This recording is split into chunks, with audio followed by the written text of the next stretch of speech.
Hello guys, कैसे हैं आप लोग। आए हैं आज हम फिर से एक नई वीडियो लेकर। और यह है क्लास फिफ्थ की एक नज़्म है और बुक का नाम है, ठीक है बताता हूँ, इब्तिदाई उर्दू। इब्तिदाई यानी कि शुरुआती की शुरुआती या शुरू, ठीक है, यानी स्टार्टिंग स्टार्टिंग।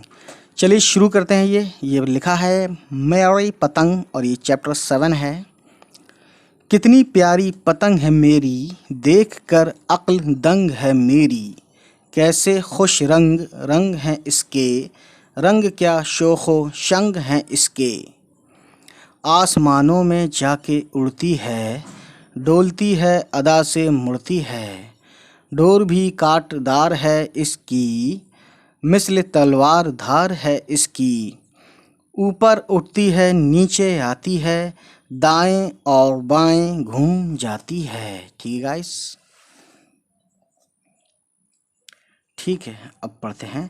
जब कभी मैं इसे उड़ाता हूँ तो खलाओं में ख़ुद को पाता हूँ।